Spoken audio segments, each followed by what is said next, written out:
E hoje, aqui para a gravação de mais um podcast, e hoje nós vamos falar de assuntos bastante pertinentes na visão de uma psicanalista que tem um olhar sempre além do que aquilo que nós muitas vezes exteriorizamos, que percebemos e que não vemos. Então, normalmente, se há um animal que possa se comparar ao psicanalista, é a coruja, porque a coruja enxerga no escuro, enxerga na sombra, vê aquilo que nós não vemos, muitas vezes de nós mesmos. E mediante um processo de análise, essa coruja vai nos orientando pela escuridão. Para quê? Para que nós possamos nos enxergar. Pelos olhos dela, possamos abrir os nossos olhos e ver o que precisamos ver. Bem-vinda, então, Vanesca Magalhães. Obrigada. E se apresenta aí, Vanesca. Você fez psicologia? Como é que foi essa formação em psicanálise? Eu me formei em psicanálise primeiro. Certo. E atuei por 8 anos como psicanalista, e depois eu vi a necessidade de fazer psicologia, né? Certo. E somou muito, foi muito interessante. Só que isso que você está trazendo aí, eu achei tão bonita essa sua metáfora de falar dessa coisa de enxergar o escuro que nem nós mesmos estamos vendo, né? Que é o inconsciente, que a gente não sabe sobre a gente. Então, a gente só tem acesso à parte consciente, que é os 5%. Que pouquíssimo, né? Pouquíssimo. Que as pessoas acham que se conhecem com esses 5%. Né? Exatamente. Por Então, que, os nossos pensamentos, as nossas reflexões, raciocínio, está só no 5%, né? Todo o resto está lá numa parte obscura, que é o inconsciente, onde a gente não tem o acesso. E a psicanálise, ela faz justamente isso. Ela vai captar essa sua parte recalcada, excluída, afastada pelos teus mecanismos de defesas, que foram todos os traumas, todas as questões que você teve na infância, sensações de desprezo, de menos-valia, de desamor, de desafeto. Eles vão todos, o teu sistema psíquico vai jogar tudo isso para uma área onde você não tem acesso, para que você consiga lidar com as tuas questões, consiga viver, né? E, enfim, e ali moram as grandes questões que fazem com que a gente reaja a determinadas situações e assuntos de formas que são nocivas para a gente.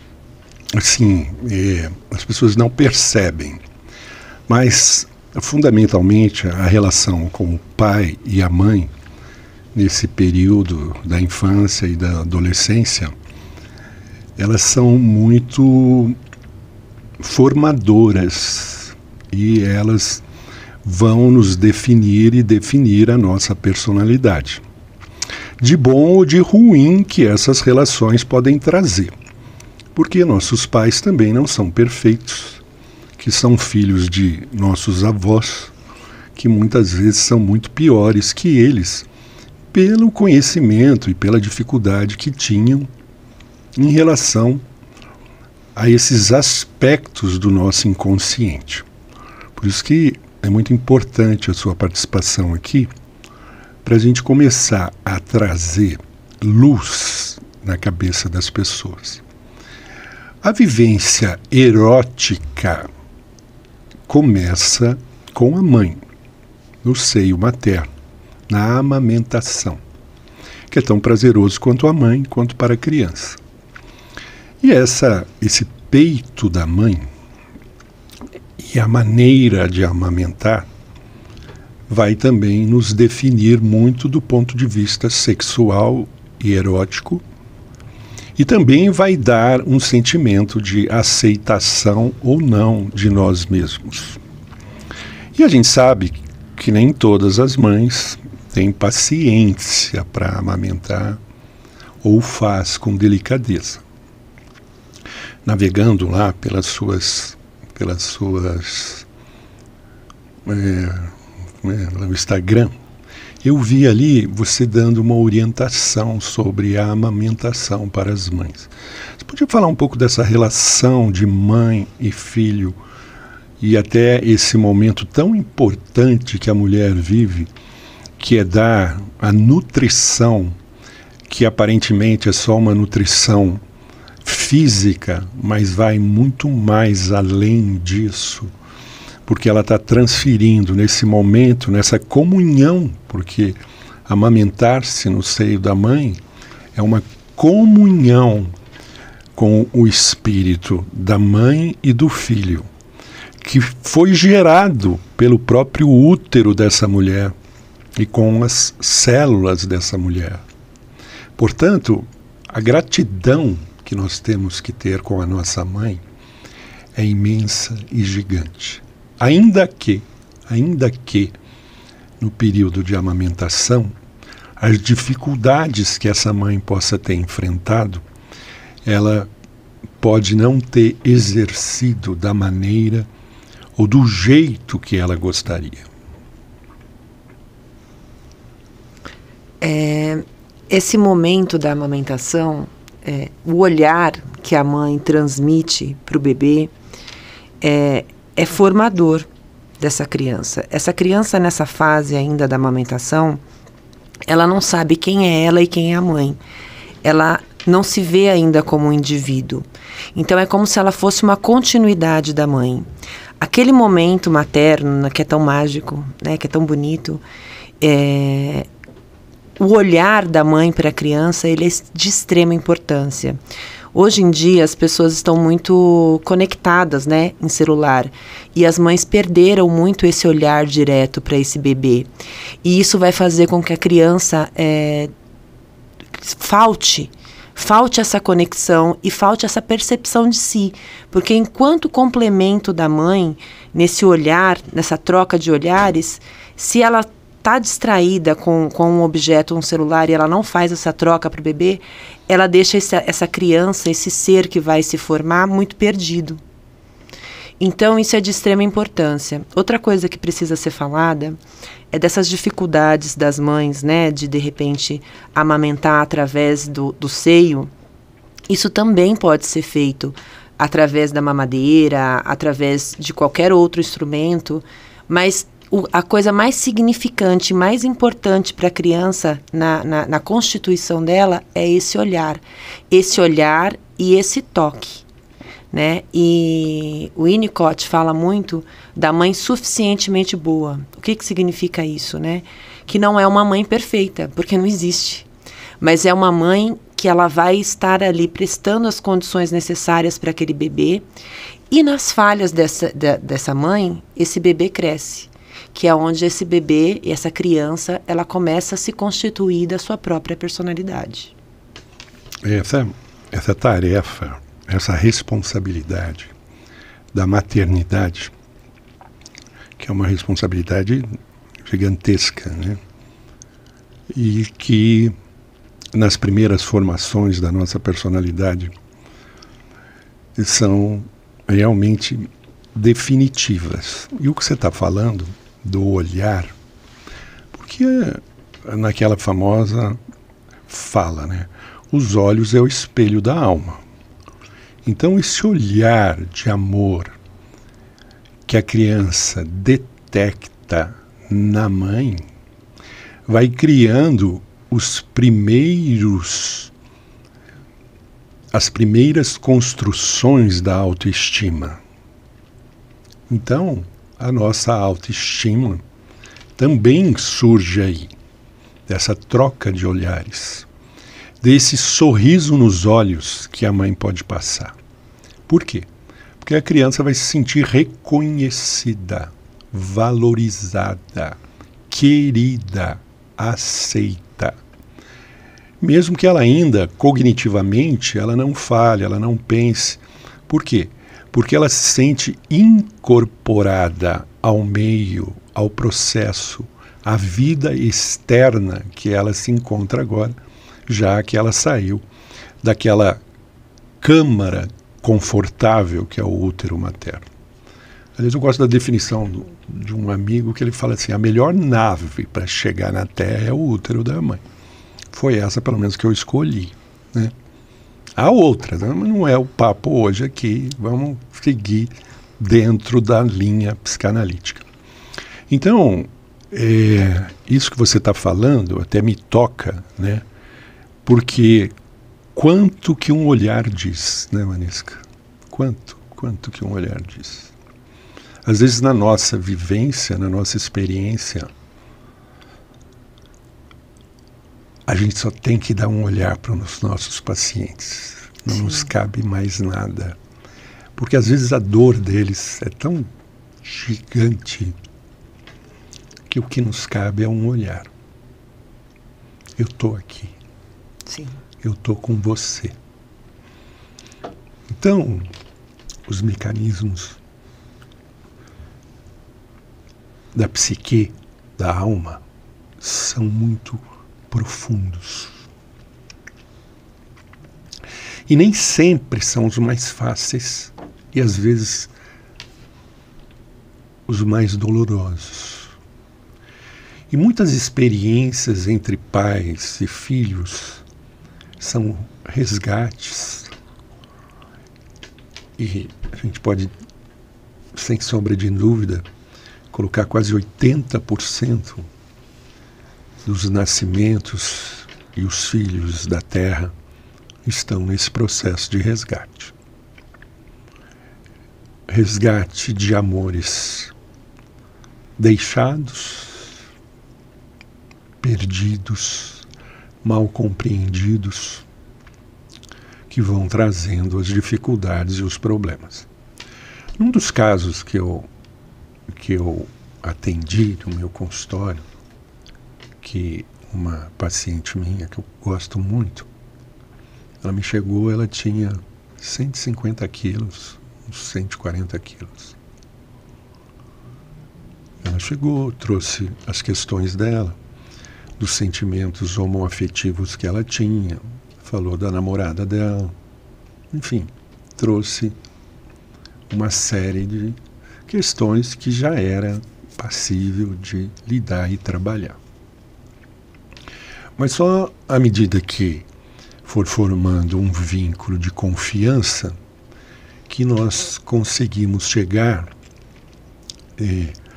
no abuso que havia sofrido. Um abuso pelo próprio pai, né? Bastante doloroso, bastante difícil. E ao qual a gente vai muito profundo, porque qual a responsabilidade da paternidade? Assim como a maternidade tem uma grande responsabilidade, a paternidade tem igualmente a sua grande responsabilidade.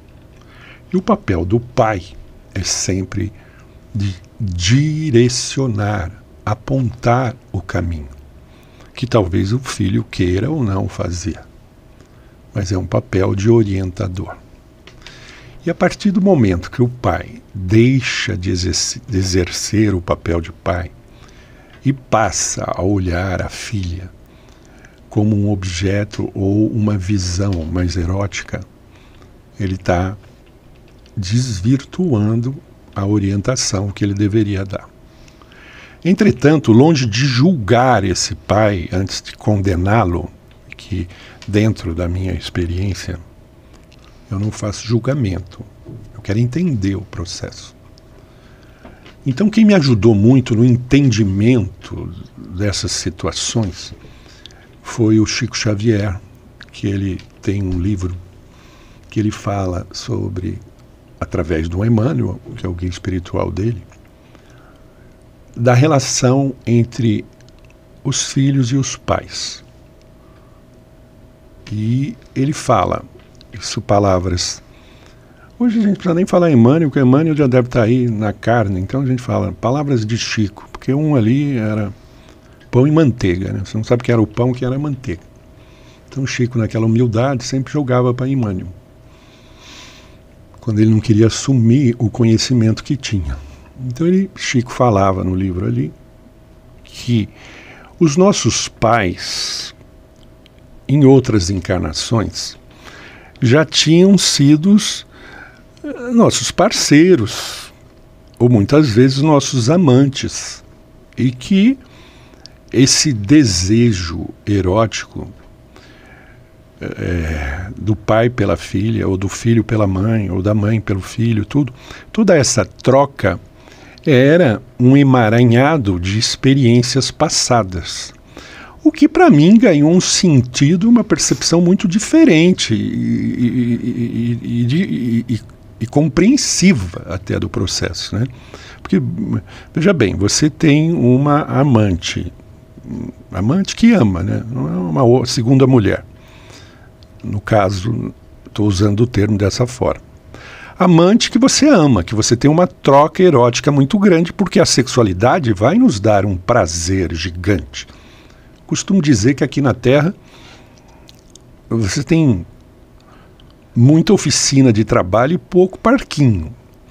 E um dos parquinhos é a sexualidade, óbvio, é onde a gente vai brincar um pouco, desestressar e drenar toda a agressividade que as nossas oficinas de trabalho, que a vida, a construção de uma nova mentalidade e sociedade requer.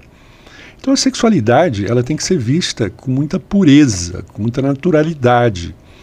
E o erótico, sem apelar, ele tem que ser compreendido em cada um de nós.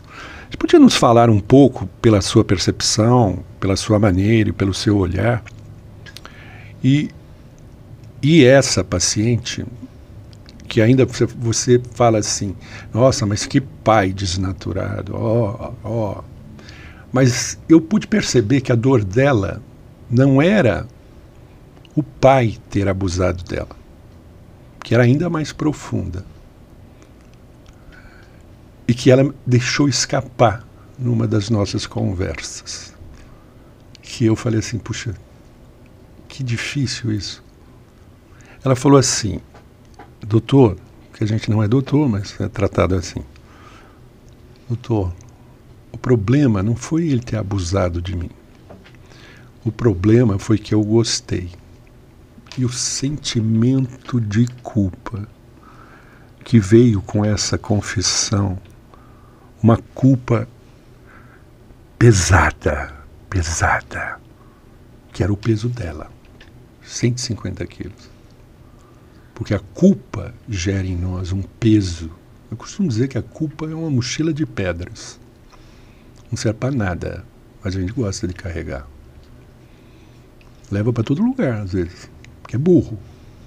Porque em vez de se perdoar e se entender, hoje ela tem 60 quilos, tá? Ou se não tem isso, tem menos, tá magrinha, saudável. Por quê? Porque se permitiu a cura de sua própria alma, se permitiu entender o próprio processo.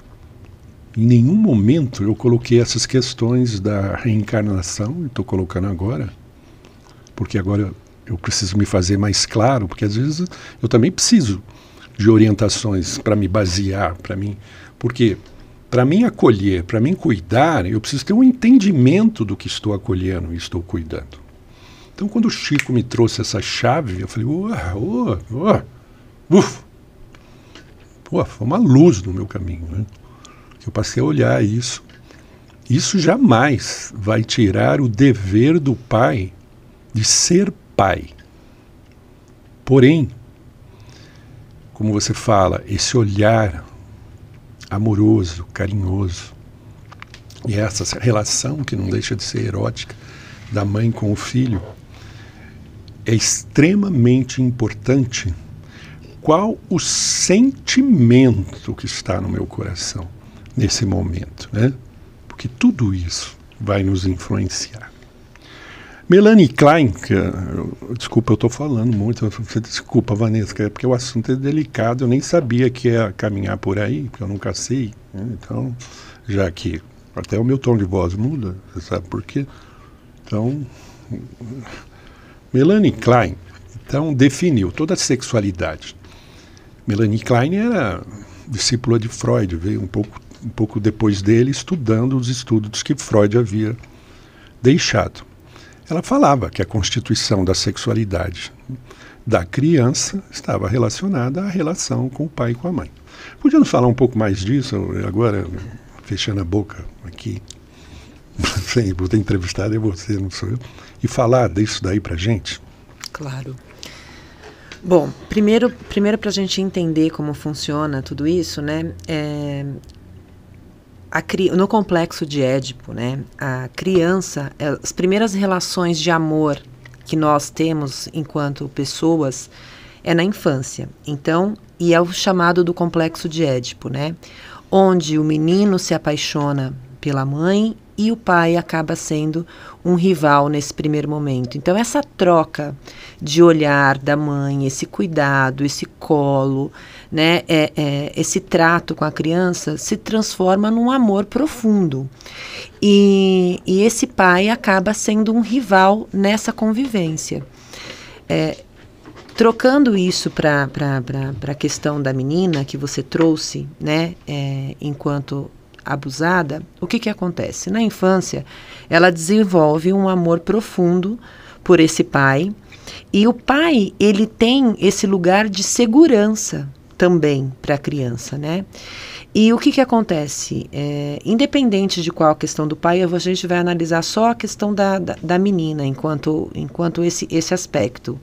Então, ela nesse apaixonamento pelo pai, e nesse desejo de ser a pessoa amada do pai, mas não amada eroticamente, né? Amada de cuidada, amada desse tipo de atenção. Ela nesse desejo, o pai, por alguma questão, até mesmo patológica, né? Ele vai procurar essa menina como uma mulher.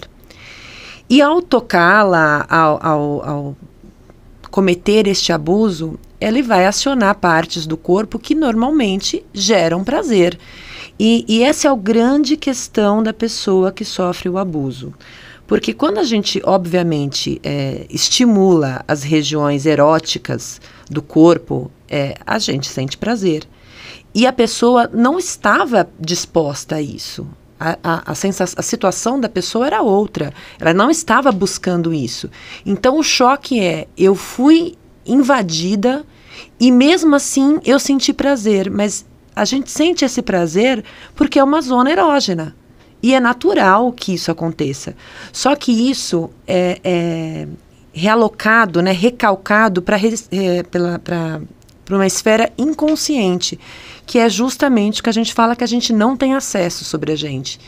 E por isso que o abuso, ele se torna uma coisa tão misteriosa, tão complicada de lidar, né? Onde a sexualidade de muitas mulheres é travada. Por quê? A maioria das mulheres sofreu abuso. Eu tenho percebido isso. De alguma forma, né? De alguma forma, em algum momento da vida dela. Então, ela trava a sexualidade dela. Ela trava. Porque, às vezes, não foi nem na infância, né? Às vezes, é um pouco maior, até mesmo na descoberta da sexualidade.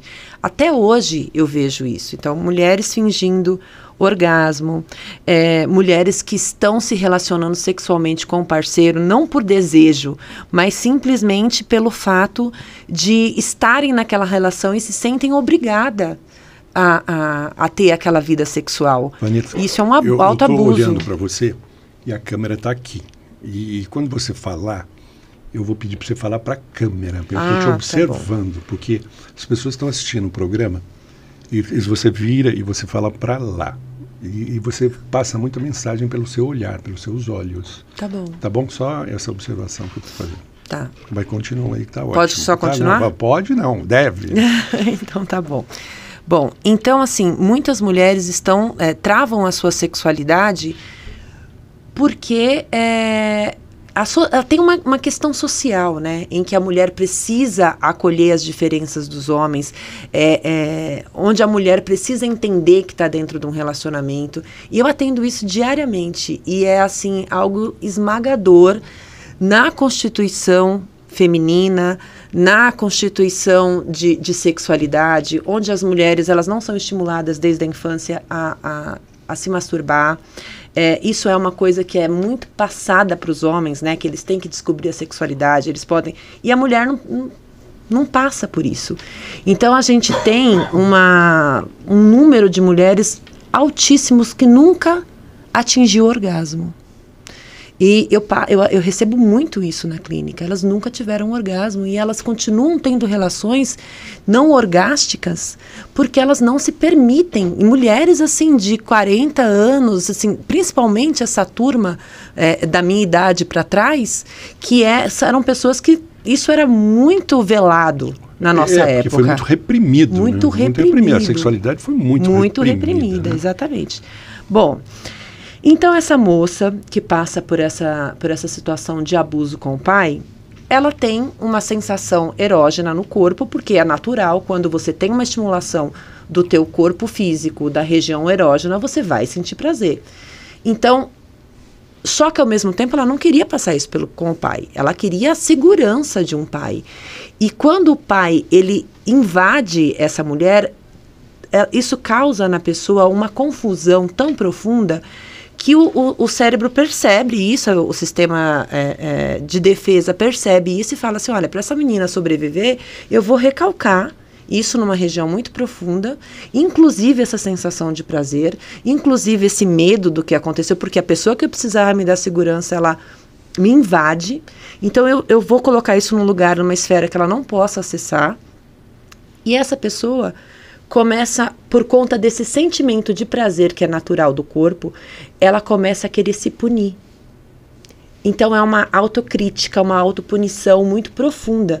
E aí, o que deve ter faltado também para essa moça? Para ela ter entrado nessa compulsão alimentar, faltou aquele olhar que eu falei lá atrás, da mãe para o bebê. Porque esse olhar, ele nutre também. Ele nutre com eu estou aqui. Com você tem amparo, como eu estou te segurando, eu te amo, né? É a minha constituição de que eu estou sendo cuidada, eu estou sendo amada. Nós, seres humanos, somos os únicos animais que precisamos de cuidados para sobreviver. Se nascermos e formos deixados, a gente morre, né? E os outros animais, eles já saem andando, e a gente tem essa completa deficiência de só sobreviver pelo outro. E como conversamos no caminho para cá, é por isso que a gente depende tanto do outro. Porque somos os únicos animais que, para sobreviver, precisamos disso. Então, essa relação que a gente tem desde a infância com o outro, ela nos constitui para uma vida inteira. Então, essa é uma besteira a gente achar que vai conseguir ser sozinho. Você sabe que você estava falando, muito atento aí às suas palavras, você ampliando a percepção e a visão, e o papel do pai e a relação do filho com a mãe. Me lembro, há dois psiquiatras que me influenciaram sobremaneira, que era o Gaiarsa e o Flávio Gicovati. O Flávio Gicovati com aquelas abordagens sempre lúcidas no campo da sexualidade, que ele fazia com as pessoas que ele tratava no consultório dele. Também não optou por vida acadêmica, optou pela prática clínica dele, né? Então, ele observava, refletia, e baseado nas suas reflexões, ele escrevia os livros dele, que muito me ensinaram, né, sobre as questões da sexualidade. E eu me casei muito cedo, como nós conversamos no carro. Eu era um menino, eu tinha 20... Me apaixonei pela minha primeira mulher, eu tinha 24 anos, me casei com 25, que era justamente para resolver o problema da sexualidade. Primeiro que eu estava fazendo medicina, e aquele monte de mulher lá no pátio da escola, um monte de tentação, desculpa falar, mas que tinha cada uma mais bonita que a outra. Eu falei, pô, se eu não escolher uma e assentar o facho, eu vou me perder aqui, o que eu não vou fazer é estudar. Então, para mim, o casamento foi a solução para me prender, me policiar, amarrar meu burro, né? Desculpa essa expressão, porque era uma forma de ter controle sobre a minha sexualidade. E funcionou por pouco tempo, porque assim que eu me casei em dezembro, nós voltamos e ela falou, olha, eu vou parar de tomar pílula, né? Eu falei, então, mas veja outro método anticoncepcional aí, porque, né, somos recém-casados aí, dá uns anos aí pra gente brincar no play, brincar os dois no play, não 3. Mas, e a gente voltou, a gente casou em dezembro, voltou em janeiro, a gente já estava na nossa casa, abençoada aí pelo meu sogro e pela minha mãe, que foram definitivos aí para que ele tivesse a casinha ali dos noivos, né? E a vida também. Sou muito grato pela vida, pelos pais que me propiciaram, porque tanto a mãe quanto o pai foi um grande aprendizado. O pai um aprendizado mais duro, mas importante também para a análise do meu senso crítico. Mas com a mãe, sempre amorosa, sempre delicada. Mas enfim. E nós estávamos lá, tínhamos voltado da lua de mel, e ela falou que ia parar de tomar pílula. Eu falei, então nós vamos fazer a tabelinha aí, que, né, com a tabelinha a gente evita tais dias, 14º, 3 para frente, 3 para trás. E tá tudo certo, até você ver o melhor anticoncepcional para você tomar. E assim foi até que... E também tinha aquela prática, né, de não gozar dentro, tirar para fora, que depois eu fui ver que isso para a sexualidade poderia provocar... Vou aprender depois, não lá naquela época. Vou aprender depois estudando os caminhos. Podia gerar um quadro depressivo, porque no momento que você vai por orgasmo, que você vai expandir, que você vai receber aquele quanto de energia, você trava, prende, para não poder ejacular, e sai, né? Que isso vai, ao longo do prazo, você começa, se você tem essa metodologia para evitar a gravidez, pula fora, porque é um dos piores métodos até para depois você desenvolver um quadro depressivo. Estou estudando as coisas analíticas, né? Sou eu que estou falando, aprendi com isso.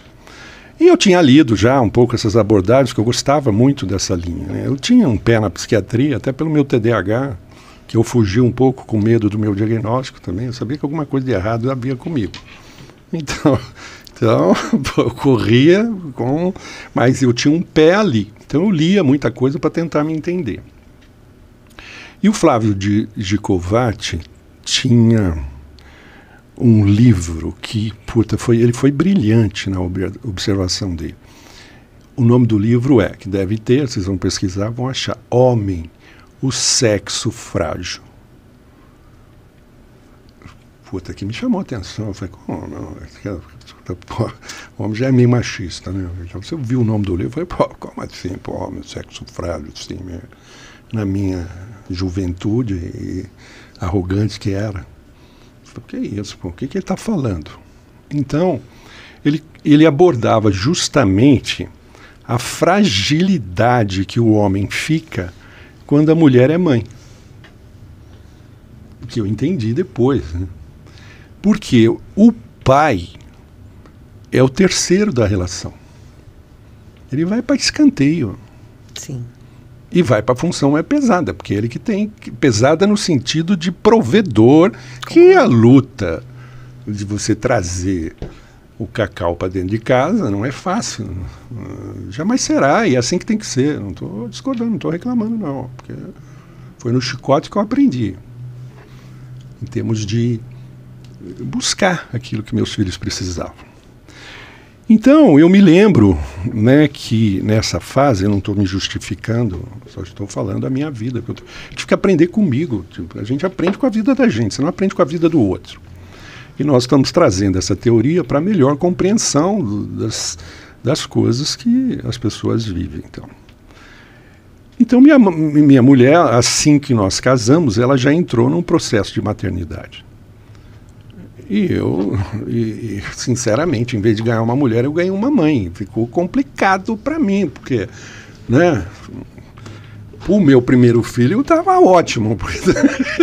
Mas para mim ficou ruim, porque eu tinha uma mãe, mas não tinha uma mulher. Isso é que pegou no meu primeiro casamento, né?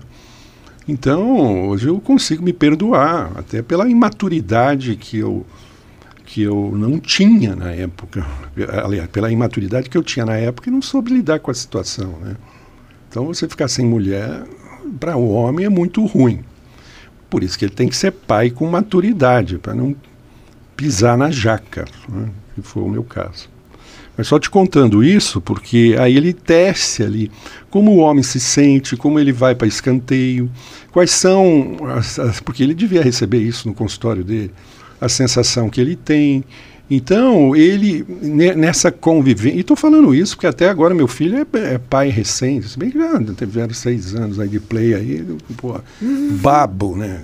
Você aprende com seus filhos, né?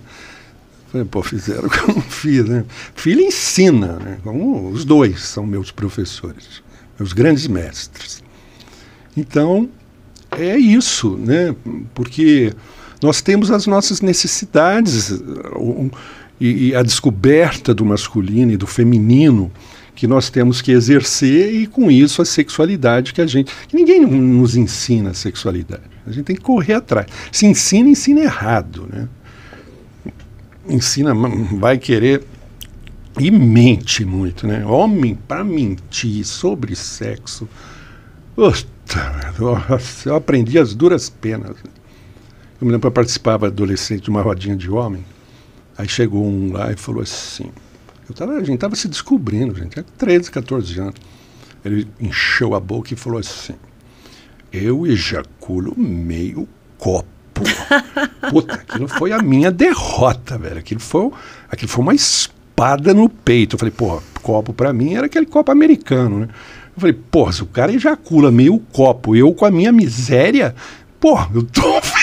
Quer dizer, aí a gente começa a se inferiorizar perante o outro e a mentira do outro. Isso vai nos trazendo...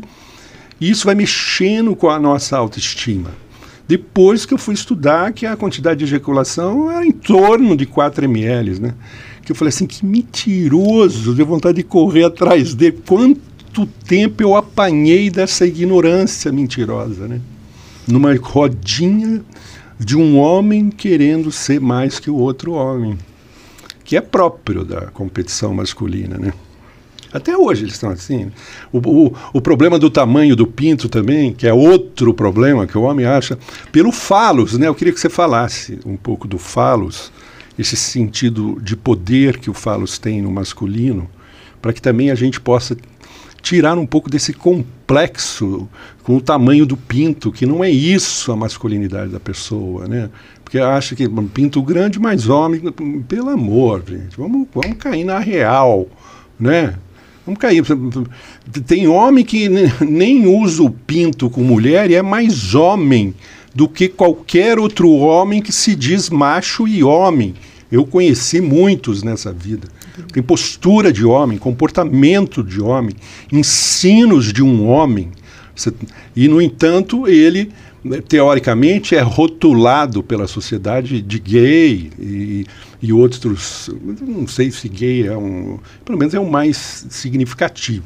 E outros apelidos. Quando ele tem uma postura de homem que é íntegro, que é provedor, que é companheiro, que enfim, exerce um papel de pai, né, muito grande. Eu também tenho pacientes que tinham esses problemas de homossexualidade e agora resolveram, na idade que estão, assumirem essa versão deles, né, mas que educaram seus filhos brilhantemente, né, e às vezes a mulher se sente enganada, porque... Mas, peraí, a gente é de muitas versões, né?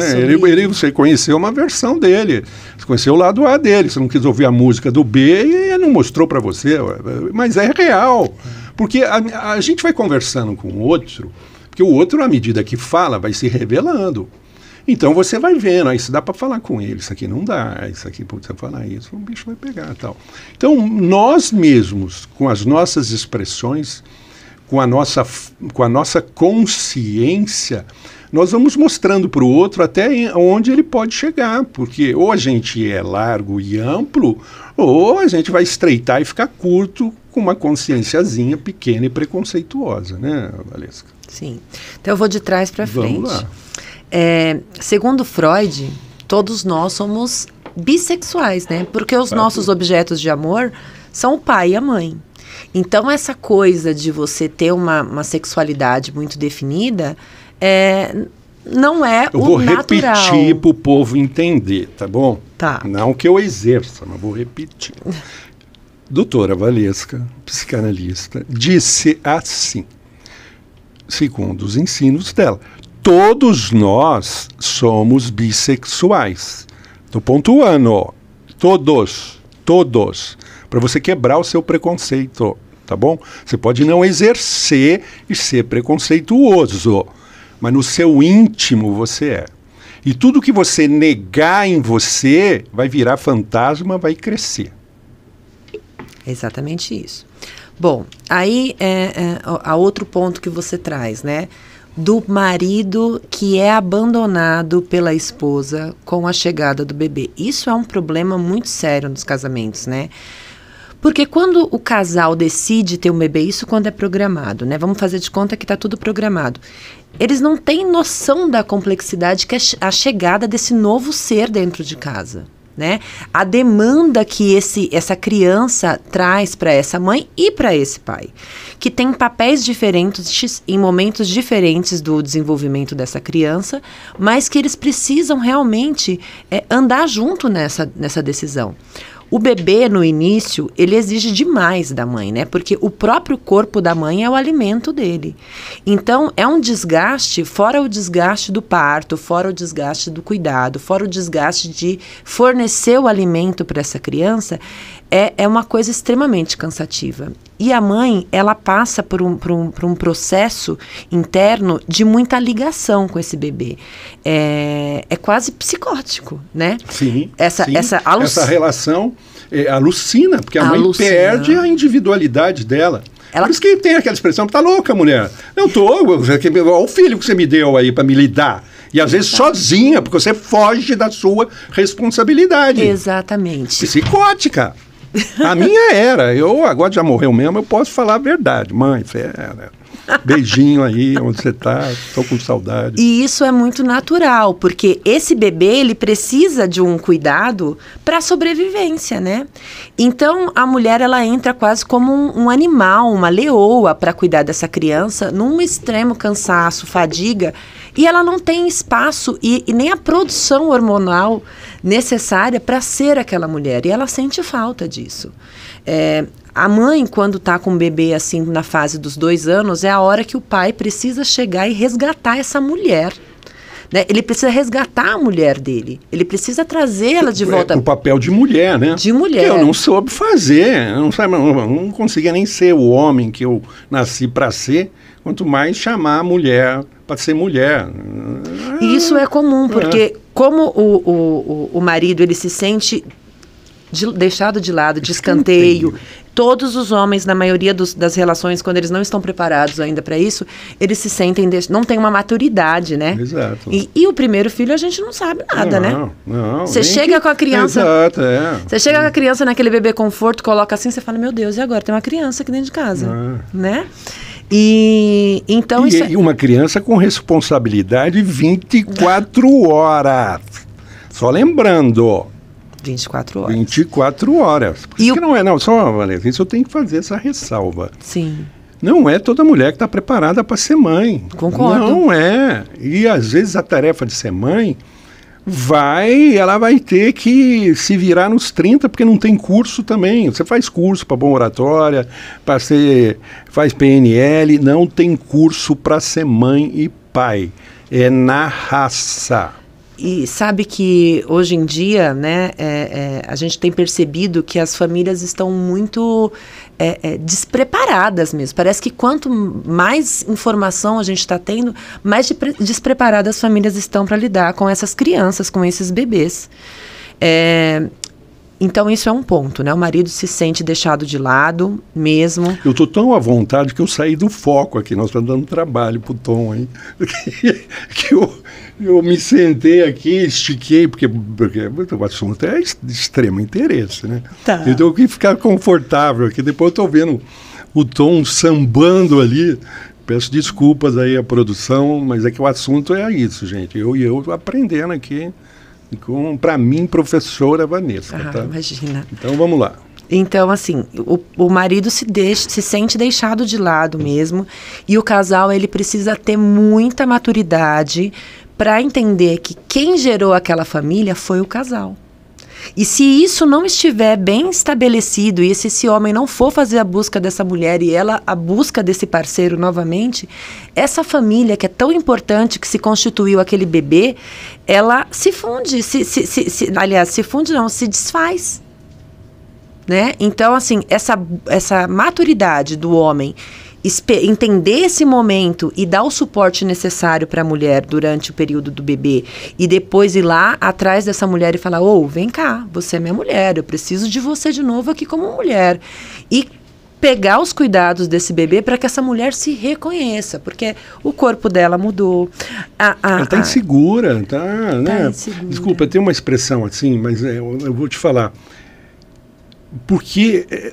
Não, nem vou falar, não. Fala. Tem umas coisas que assim, a gente ouve no universo masculino, mas é tão... Porque o homem é cruel. É Na cruel. análise dele, ele é cruel. Então ele fala assim, porque a mulher fica com aquela fase de pata dela, né? Porque, desculpa, mas é o termo que parece uma pata, né? Porque a pata não é, vai assim, anda assim toda, porque ela é mãe agora, ela tem uns filhotinhos dela. É verdade. Que fica atrás da pata ali, a pata assim, não sabe nem como cuidar. Puta, e eles vão tudo, já viu o patinho, vai atrás da pata assim? Ela tem uma responsabilidade gigante, né? Sim. Então, agora você pergunta onde está o pato? Você não sabe, você vê a pata e os patinhos. O pato está se sentindo patinho feio. É ótimo. Obrigado por esse carinho, esse acolhimento. Não, esse é um acolhimento, mas porque ele é um pato feio, ele não tem função nessa hora. Tem. E essa é a grande questão, da gente entender que essa também é a função dele. Nessa hora, ficar quietinho. Ficar quietinho, esperar. E aguardar o momento em que ele vai ser o protagonista de novo. Exatamente. Que não é fácil. Eu, por exemplo, fiquei impaciente nesse momento. Sim. E pisei na jaca, como vários devem fazer isso. Né? Isso realmente acontece. E eu também... Estou falando isso para os meus filhos também, porque agora eles seguem os programas, então, até justificar aí. Perdoa o pai aí, perdoa o pai aí.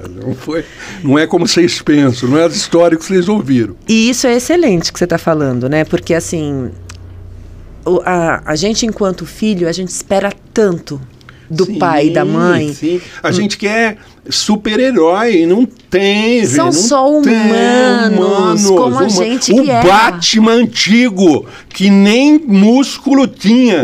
Você já viu o Batman antigo? O cara é ridículo. Ele tem aquela mama de ginecomastia dele. Eu falo, meu Deus, como é que eu podia admirar esse cara? Porque o Batman, pra mim, era o herói humano. Sim. De carne e osso. Ele não voava, ele andava. Ele queria um carro. É um Batmóvel. Eu também. Mas eu não tinha. Então ele era o meu herói. Desculpa, eu gosto. Maravilhoso.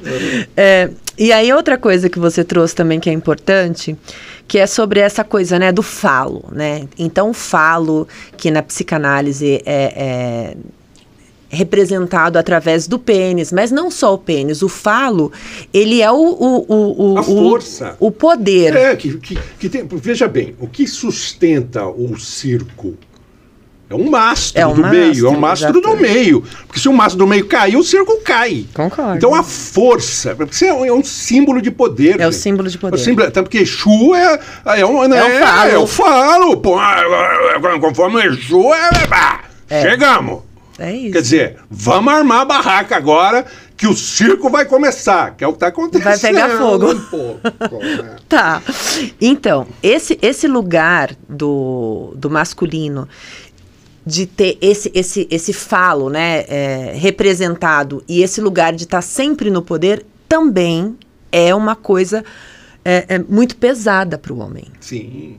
que é uma responsabilidade gigante, gigante. Gigante. Não só pelo que você falou, do pai ter que ir buscar o sustento, não só por esse lugar de poder, de ter um carro, que é o que você também trouxe, como uma representação Exato. desse lugar de poder. Tanto é que o carro para o homem, graças a Deus disso me libertei. Hoje já che. Não, mas porque o carro tem que mostrar o falos dele. Por isso que a Ferrari fica na garagem. Ele não sai com a Ferrari, mas ele tem que falar que a Ferrari, ele tem a Ferrari. Eu lembro do Collor. O Collor tinha Ferrari, Lamborghini. O problema é dele. Fez as coisas que fez, vai acertar a conta que precisa acertar. Com a vida. Sim. Mas era uma forma de mostrar, porque desculpa, puta, agora está caindo para política aqui. Você vai muita gente falando. Então, é o seguinte. Então, quando o Collor se candidatou a presidente, ele queria mostrar que ele era o anti-Marajá, que ele ia acabar com as regalias e mordomias, tal, né? Tal. Aí fez a casa da Dinda lá, fez a reforma na casa da Dinda. Depois vira os carros lá na garagem, no sentido de representação de força, de poder. Dinheiro, de poder. Né? Sim. Só colocando isso, porque o que eu estou querendo é quebrar imagens. Senão a pessoa acha que para ser homem precisa ter um carro. E não é isso. Para ser homem você precisa usar esse tronco de circo, grande ou pequeno, grosso ou fino, médio, do jeito certo, porque você é o responsável pelo espetáculo que rola na sua casa. Exatamente. Então é isso daí que eu quero chegar. Esse estigma, né, que tem do órgão sexual, como você disse, né, do pênis, tem que ser grande, grosso, enfim. Isso é uma ilusão. Exato. Inclusive é o pensamento da maioria das mulheres, né? Isso é uma grande ilusão. Isso mas é um estigma social, né? Que não, mas agora eu vou quebrar umas também, porque eu gosto de entrar nesses assuntos, porque eu vejo tanta bobagem nisso, né? Que, veja bem, gente, se tiver um mastro grande, duro, mas também usar ele que nem furadeira. Não adianta de nada. Acabou, velho. O espetáculo tá mal. Você pode ter menorzinho, mas você... Saber usar, né? Gira, sai agora o palhaço, agora... Pô, ele vai dar o espetáculo, velho. Você tá entendendo? Porque não é o tamanho, é segurar a lona. E falando diretamente de sexo, que é o que a gente está fazendo aqui, né, do espetáculo, do tamanho e tudo mais, sexo não é só isso, né? Não, exato, é por isso que eu estou falando. Sexo não é só penetração. Sexo é afetividade, beijo, mão dada. Eu fui entender, isso tão depois, porque a gente fica tão com esse ensino errado que nos dão, né? Sim. Distorcem as coisas, né? E já que é para falar sobre isso, eu acho importante falar uma coisa. A maioria dos homens não conhecem a mulher, o corpo da mulher. Não conhecem. E entendem que simplesmente a penetração ou o tamanho do pênis é o necessário para trazer o prazer para a mulher. E o grande problema é o quê? As mulheres fingem orgasmo porque elas querem agradar. Porque elas se dão, porque elas se derramam. Olha, isso é Freud. Eu tenho que sempre tirar o chapéu para Freud. Que ele tem uma frase, é assim: a mulher goza com o próprio corpo, o homem com o corpo da mulher. Isso é tão profundo isso. É profundo. Isso é tão profundo. Porque a mulher tem uma sexualidade e uma complexidade. Sim, uma complexidade. Então, no seu mecanismo de enxergar a própria sexualidade, porque ela tem que estar amando para ela gozar. Se ela não amar, aí o cara vai lá, briga com ela, xinga ela e de noite quer que ela goze legal para ele se sentir macho. E ela está machucada, ferida pelas palavras duras que ele disse para ela. Concordo. E aí ele vai lá, aí nesta hora que ele tem que mostrar que ele é macho, ele está sendo um burro, né? Porque teria que dar uma flor para ela de manhã. para colher as pétalas à noite. Ai, perfeito. Isso é uma coisa muito comum. Eu atendo muito casal, né? E isso é uma... Eu aprendi, não é o que eu nasci sabendo. Tá? Foi a título de muito chicote. Mas, graças a Deus, a gente aprende. Né? Então, e é importante que a gente aprenda isso não só no chicote, né? Que a gente entenda, busque o conhecimento. Porque foi na dor. Quando eu vi o meu primeiro casamento desmoronar, a minha dor de ter feito o que eu fiz, o sofrimento que eu propiciei aos meus filhos, a perda deles, a distância que eles ficaram do meu exercício de pai, e hoje eu até rendo graças a Deus, porque Rafael está comigo e posso aprender tanto com ele e ao mesmo tempo dar diretrizes para ele, que é um resgate para mim. Desculpa, a gente fala tanto e mexe na gente, né? Não tem como, é assim que funciona.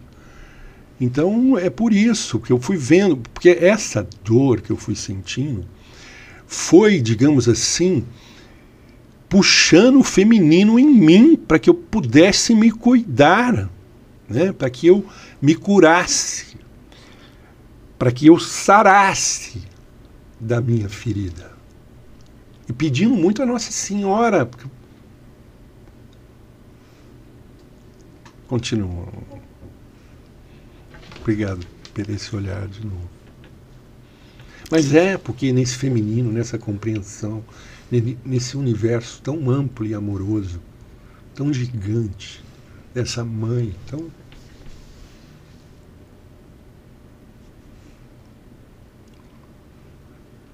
Nessa Maria tão humana, tão mulher, tão linda, em todos os sentidos, que Maria era essa mulher. Me encantar pela presença. Desculpa. Amor, né? Amor, puro amor. É a representação do amor. Puro amor, puro amor, puro amor. Por isso que foi escolhida, né? Foi escolhida porque tinha esse amor e precisava de um colo amoroso para que o amor pousasse entre nós. Não estou fugindo, não, porque é tudo junto. Sim. Vamos lá, continue. Tudo é amor mesmo. Tudo né? é amor, tudo é amor. Gente, nós estamos aqui. Acorda. Você acorda, desperta, que a hora é essa. Não vai ter segunda chance, terceira, quarta. O despertar é agora. Acorda. Acorda. Você veio para praticar, aprender e exercer o amor na sua vida. Essa é a sua principal tarefa. Seja lá o que você ocupe. Se você vende carro, se você tem lanchonete, se você faz pastel, não importa o que você faça, exerça o seu amor. Você vai fazer a melhor maçã de amor do mundo, vão olhar, vão querer comprar a sua maçã. É verdade. Porque nós estamos aqui para aprender e exercer amor a toda hora, toda hora, tem um amor a toda hora, a todo momento, afinando o instrumento, colocando amor no seu coração, colocando amor nas suas palavras, colocando amor para si mesmo, para que possa se curar, se perdoar, se tornar mais leve. Amor. Exatamente. Aliás, toda a intenção do que estamos falando aqui é falar do amor, isso, falar na sua amplitude. O amor de pai, de mãe, de filho. De homem, de mulher. De homem, de mulher. O amor erótico. Tantas pessoas recalcando. E outra coisa, põe Maria como santa e a Madalena como... desculpa o termo, vou rasgar. Puta. Pera lá. São duas faces de mulher. De mulher. A mulher e a mãe. E outra coisa que as pessoas não sabem, e a igreja escondeu. A igreja começa a falar de Jesus e santifica a Maria que foi mulher. Maria teve um monte de outros filhos com José, que era mais velho que ela. Está lá no livro de Urântia, a relação de Jesus com os seus irmãos, que é linda. Inclusive, poucas pessoas sabem, eu já falei isso aqui, que José morreu porque ele trabalhava para o Império Romano e caiu uma viga em cima dele. Eu não sabia disso também, aprendi no livro de Urântia. E Jesus, que era o irmão mais velho dos seus irmãos, passou a ser o carpinteiro da casa. Fazia obras belíssimas. Se é verdade ou não é verdade, fica a critério de cada um. Mas também esse mesmo amor exercendo o seu amor no ofício que aprendeu com o pai, que foi provedor. Sim. E Maria lindíssima, gatíssima, que foi o olhar de José para ela. Não era o olhar do filho dela, mas era o olhar do homem para uma mulher. E de uma mulher encantada. Outra coisa que a gente precisa, assim, que eu estou falando aqui, estou aproveitando conceitos psicanalíticos para colocar aqui também no nosso bate-papo. Né? É assim.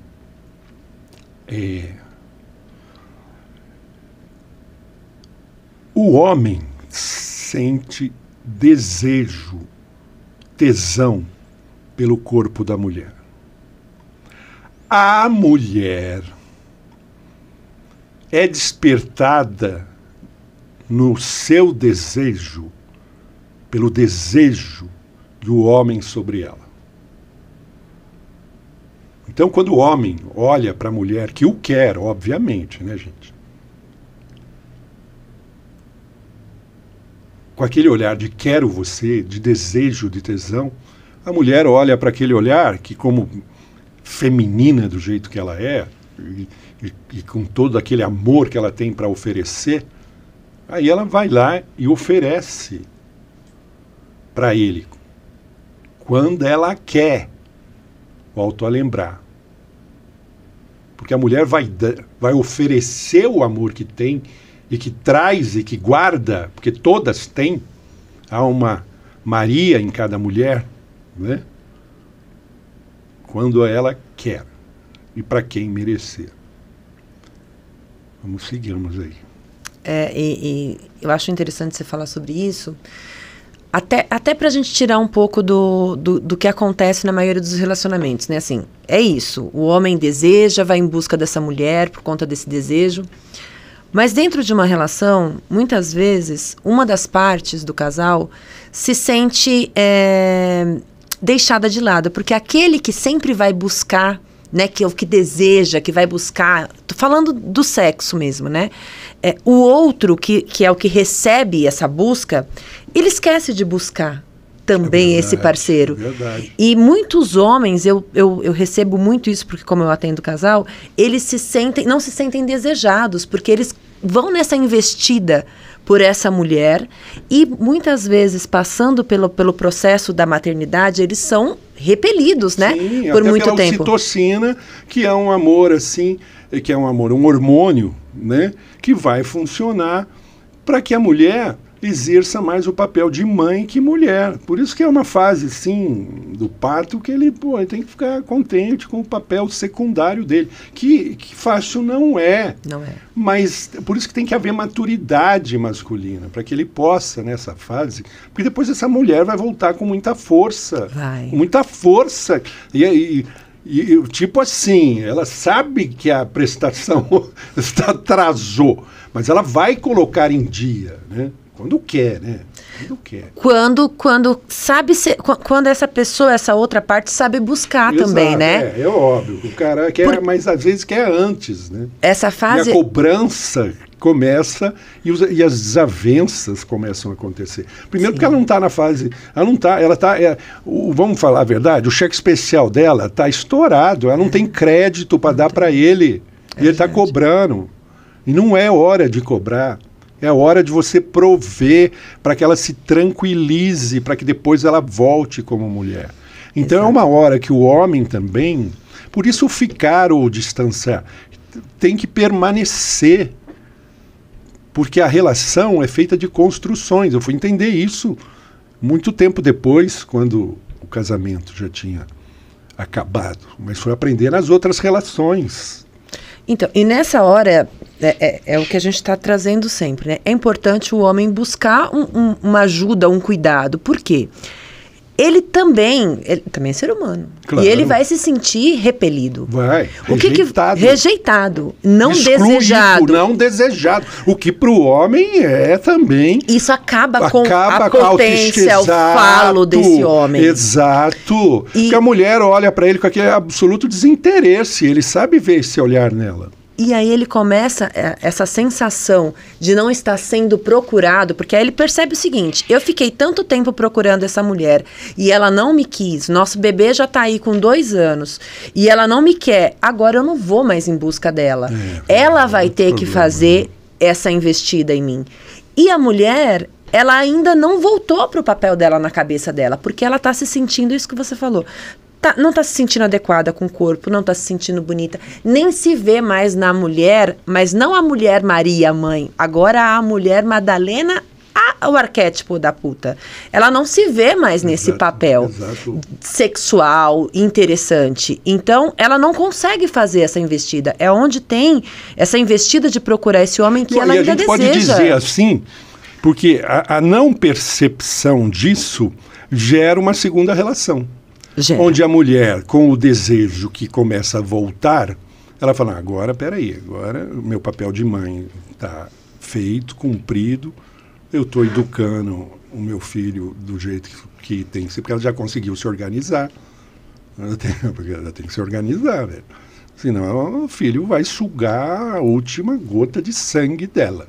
Então ela fala, não, peraí, neném, para mim ter sangue eu preciso receber. Então, pera lá.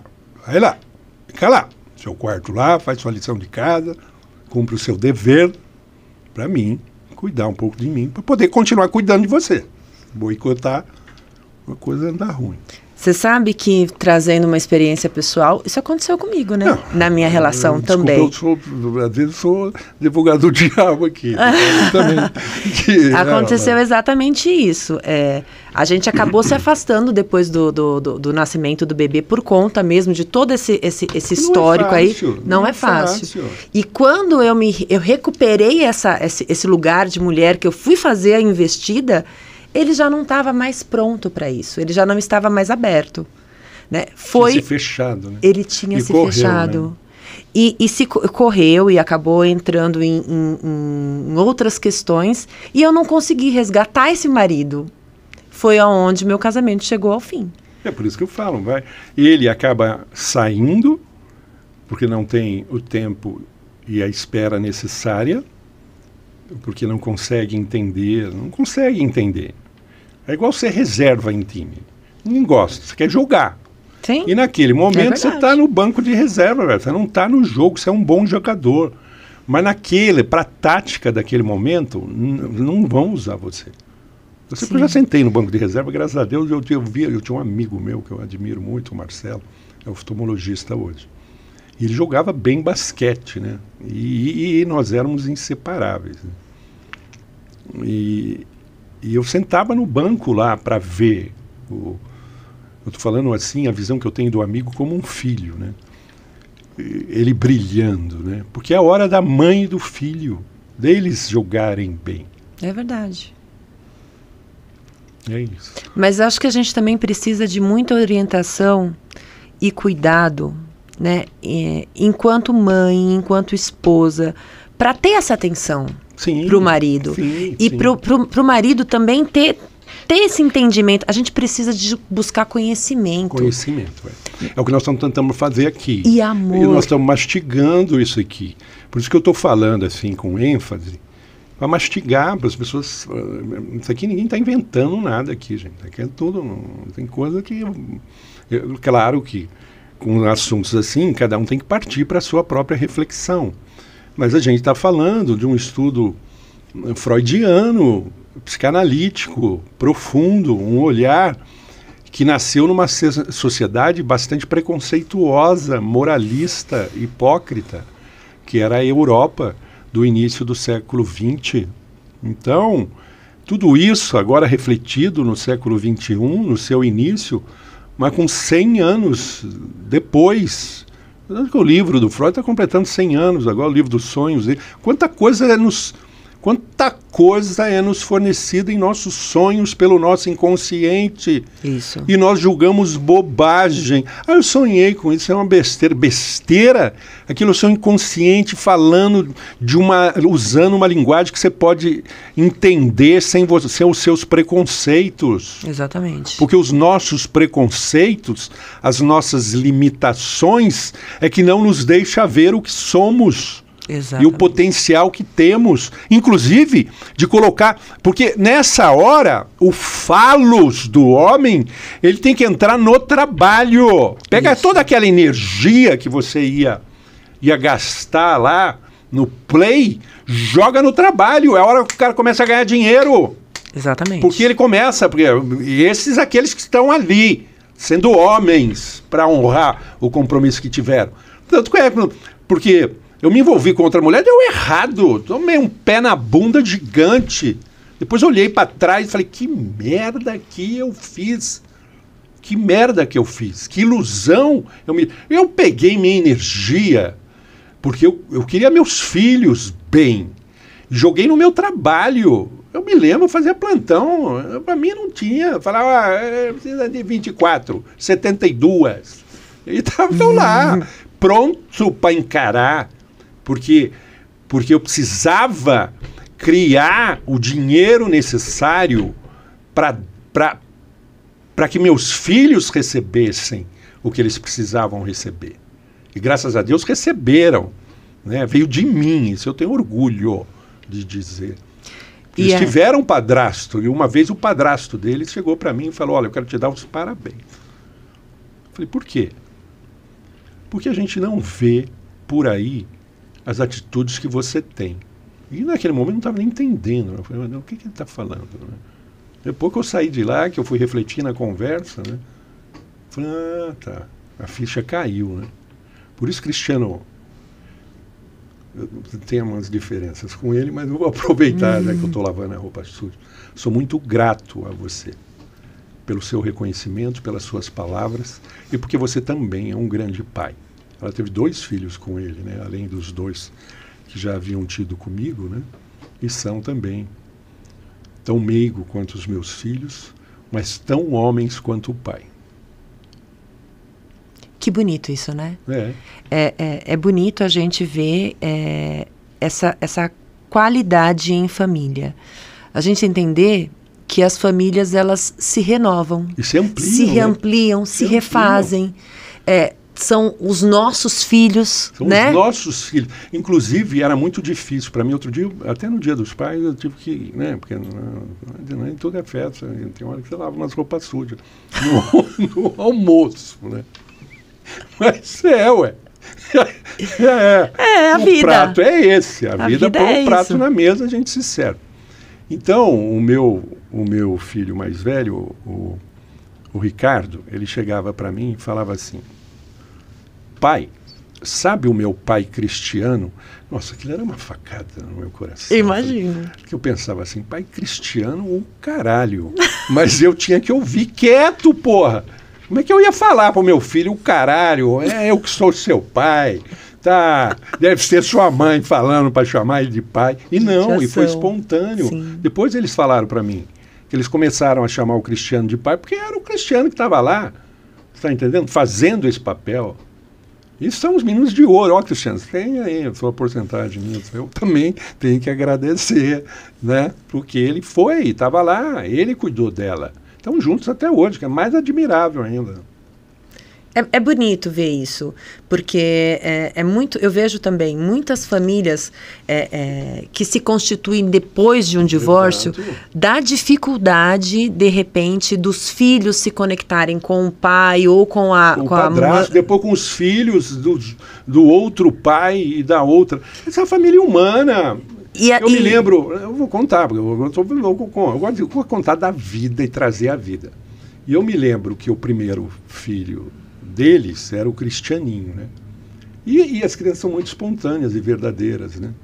E uma vez o Cristianinho, que eu curto muito, muito, muito lindo, muito sábio e muito sincero, Ele estava na rede, assim, eu fui pegar os meus lá na fazenda que eles moravam, que era a fazenda do meu sogro.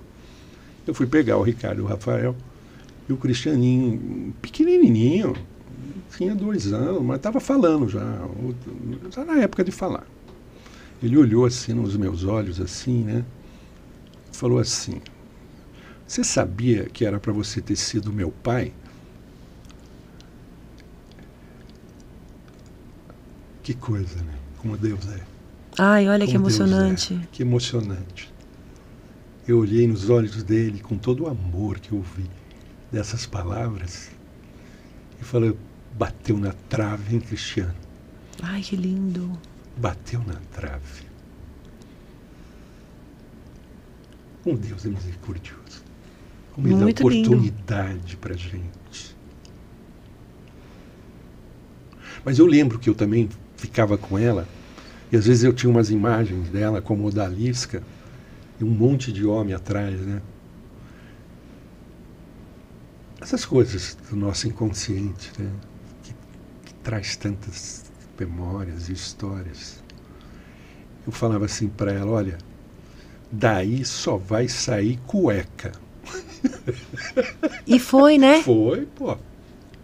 Antes dela ter o primeiro, porque eu vi as imagens, né? Sim. Ela como odalisca, aqueles soldados atrás dela em busca, querendo ela, né? Que incrível. E aí, a gente sabe, eu já tinha esses conhecimentos que o Chico Xavier falava. Então eu falei: puta, daí só vai sair cueca. Sem preconceito nenhum, que isso eu nunca tive. Nunca tive. Pelo contrário, eu me apaixonei pela mulher que ela era. Sim. E pela mãe que ela se tornou. Sim. Né? Que ela saiba disso também. Sim. Para que ela veja os meus olhos para ela, que eram olhos para uma mulher. A mãe eu não entendi. É. Nossa, hoje eu estou numa confissão aqui, pô. Não sabe, você hoje, esse é o olhar da coruja. E como a coruja olha, como ela colhe, como ela entende essas revelações, né? Por isso que, às vezes, no consultório, o paciente, quando ele vai poder lavar a alma dele, ele vai ficar tão confortável com esse olhar que você tem aqui, de entendimento e compreensão, né? Esse olhar amoroso de mãe. Não estou substituindo, não, só estou observando o seu olhar, tá bom? Mas claro. Desculpa, de novo eu te interrompendo. Eu vou ter que trazer você de novo e falar: hoje é entrevista com a doutora Valesca, e ficar quieto aqui. Mas é porque esses assuntos sempre me cativaram, eu sempre busquei, eu sempre estudei. Porque na faculdade de medicina, obviamente, na psiquiatria, não vai mandar você estudar Freud, né? Então foram assuntos que eu fui buscando, me interessando, querendo saber, para construir dentro de mim as informações que eu precisava para ampliar a minha compreensão, até como médico que me tornei. É por isso, mas eu gosto muito, né? Então por isso que eu chamei você. Eu falei: nossa, ela vai dar um programa assim muito interessante, até ouvindo você nas redes sociais, que você passa muitas mensagens lá, né? Até divulga o seu Instagram aí, quero que o número dos seus seguidores aumente, e vão aumentar depois. O programa é também para a gente ampliar a nossa rede, né? Para passar. Pode falar aí. Do meu Instagram? É Vanesca Psicanalista. Isso. Então, gente, e ela também atende, né? Tem o consultório dela. Então, essas abordagens que às vezes outras psicoterapias não têm o olhar que a psicanálise tem. A gente vê uma funcionalidade em outras psicoterapias, porque claro, tem também, porque se desdobraram daí. Mas não tem uma análise tão profunda quanto no seio da psicanálise. E muito preconceito ainda em relação à psicanálise. Porque a psicanálise ela é buscada, precisa ter uma vontade própria, né? Uma coragem. Uma coragem, exatamente.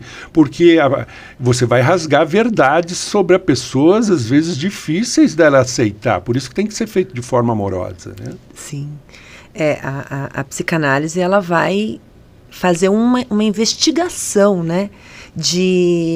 Das suas profundezas das coisas que não são olhadas, das coisas obscuras, mas são essas coisas que estão impactando seriamente na vida da gente, né? E é o que a gente fala, né? A psicanálise é para todos, mas não são todos que são para a psicanálise. Quem não souber lidar com a verdade não vai buscar esse caminho. E quem não souber lidar com todas as suas sombras, né? Porque somos muitas coisas. Quando você trouxe o papel de Maria e o papel de Madalena, somos todas essas coisas. Somos o falo grande no trabalho, de repente somos o falo que julgamos ser pequeno quando a gente se diminui. Verdade, quando a gente se diminui, a gente diminui o tamanho dele, porque psiquicamente falando, você tem que enxergar o seu falo. Essa é uma visão interna. Não estou falando do tamanho de pinto, não. Estou falando de tamanho de poder. Então você tem que olhar para você com respeito pelo poder masculino que você tem que exercer. E feminino. Também. Mas se não fosse meu feminino, eu não teria resgatado o meu masculino. Concordo. Né? Então foi o feminino que começou a me provocar reflexões sobre a maneira equivocada de eu exercer o meu papel masculino, né? Eu tive que encontrar com Maria primeiro para chegar perto do filho dela. Por isso que ela roga, ela pede pra gente. Não dá para chegar nele, gente, sem ela. Acorda também. Sim. Não, porque tem uns pastores que eu vejo, Jesus, e começa a colocar Maria ali, assim, coadjuvante, não precisa nem filmar ela. Entre em contato com o seu feminino. Você sabe que meu filho, ele fala assim, mãe, eu sou monoteísta, então eu só acredito em um Deus e não sei o quê. Aí eu falo pra ele assim, não acredito que você é criado por uma mãe solteira, você tem coragem de me dizer que você não acredita em Maria.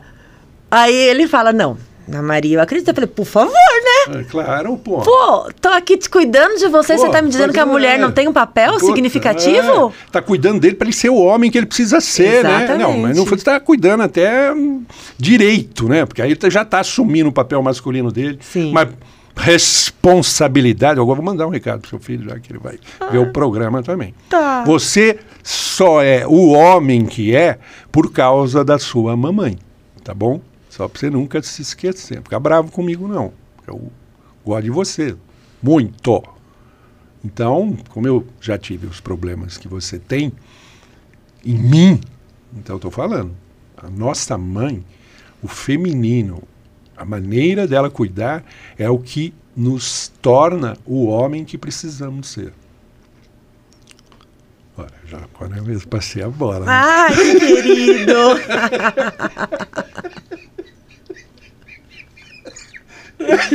Cumplicidade. Mas precisa ter, né, Vanessa? Precisa, concordo. Foi muito importante a sua chegada na vida do meu filho como médico, né? Foi uma coisa incrível. Eu conheci o doutor assim, levando meu filho para se consultar com ele. Meu filho tem TDAH, né? E tinha uma série de questões de não se compreender. E quando a gente chegou naquela consulta com o doutor, aquilo foi tão mágico que eu me apaixonei pela clínica dele, né? Pela pessoa também, né? Eu fui notando algumas coisas, eu sou muito observadora, eu fui notando as coisas na parede. Fotografando tudo, né? E entendendo um pouco de como ele funcionava e fiquei encantada com a forma como ele atende, com a alma. Não é uma clínica como a gente vê por aí,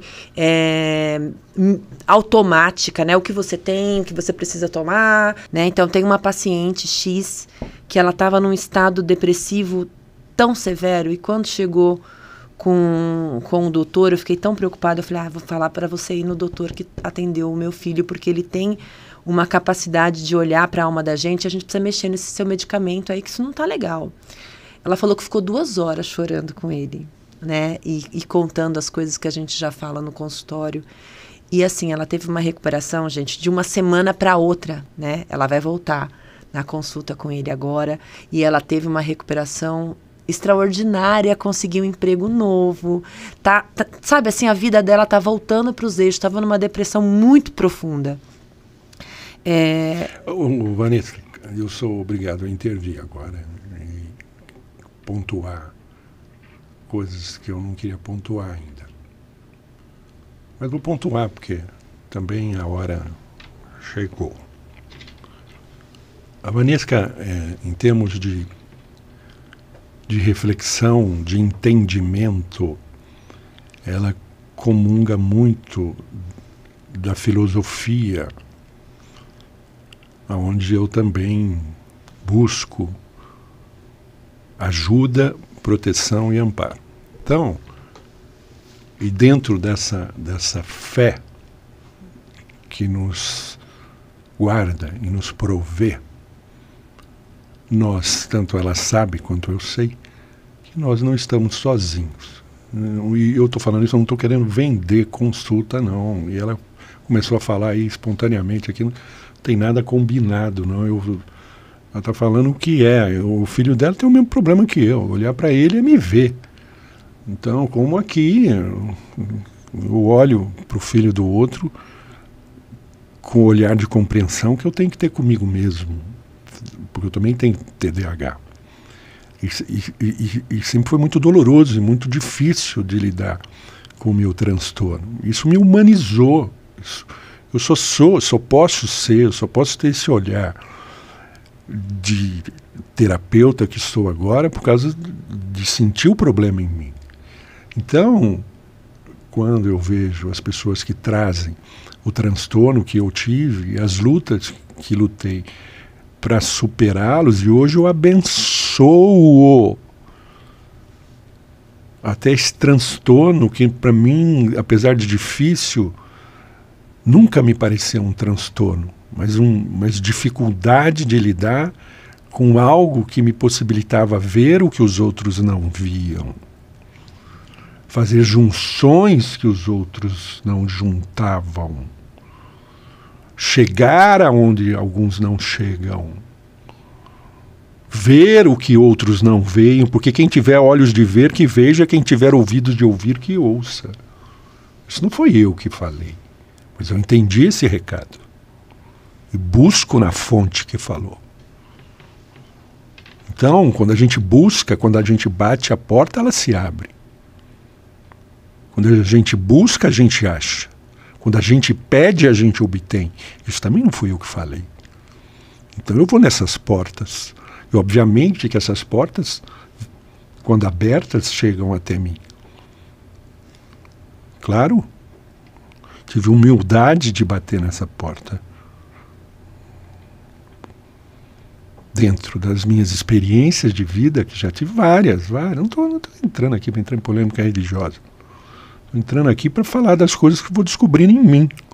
Dentro do meu processo de autoentendimento, nós somos seres já com muitas encarnações.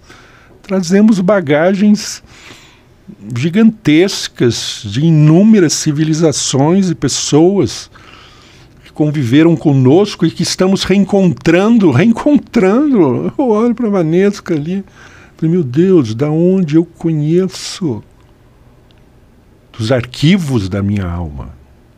Nós estamos falando pela primeira vez hoje. Ela levou o filho dela no consultório, eu pude falar com ele, mas senti a afinidade que guardávamos. E aí fui arquivando para que ela viesse aqui e pudesse trazer toda essa sabedoria ancestral e a verdade que ela busca para a vida dela. Busca a verdade e a verdade vos fará livre, como tem feito. Porque está em busca da verdade. Onde está a verdade? Não está na igreja só, não está na Bíblia só, gente. Vamos acordar, vamos despertar. A verdade ela é espalhada por aí. Enxerga quem quer enxergar, ouve quem quer ouvir.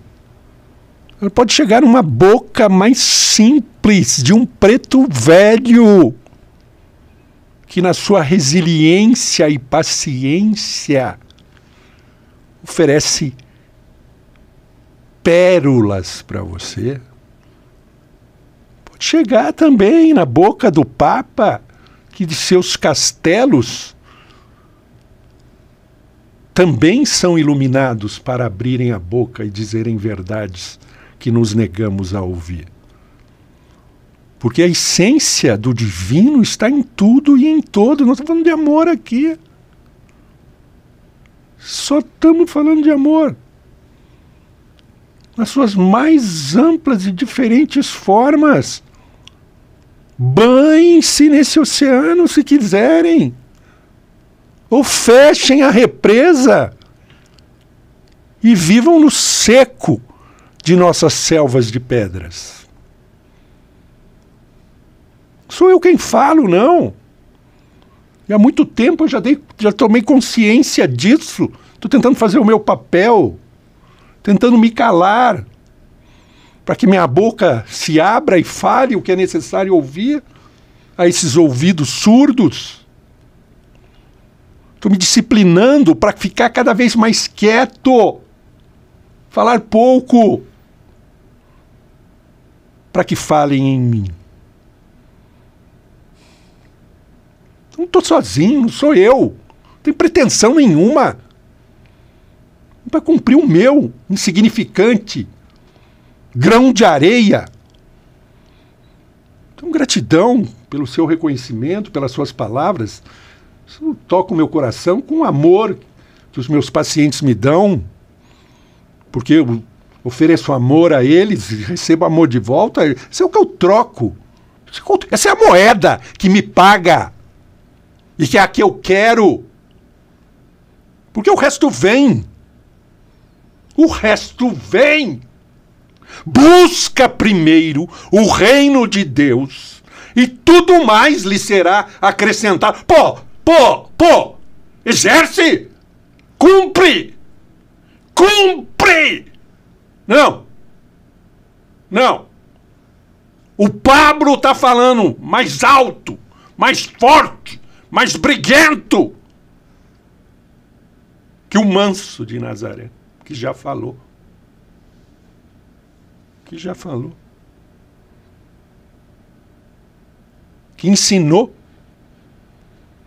ensinou os tesouros que precisamos ter, cuidar, alimentar.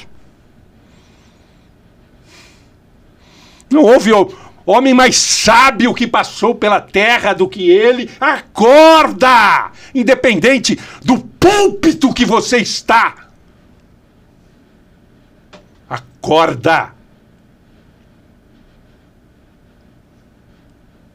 No templo do seu coração. Agradecemos a presença dessa luz, esta mestra, professora, sábia da vida, desta mãe, desta mulher, dessa ex-esposa. Quantos papéis nós temos que ter e exercer? Procuramos fazer com aquilo que trazemos dentro de nós, com aquele que nos dá as oportunidades que precisamos para o nosso próprio crescimento. A hora chegou. E vamos falar o que precisa ser falado, vamos discutir o que precisa discutir e rasgar as máscaras da hipocrisia, da mentira, daquele que te condena, te faz pecador para tirar a sua força e não te dá poder de vencer o único que você precisa vencer, que é a si mesmo. Saravá, Axé, Namastê, Amém.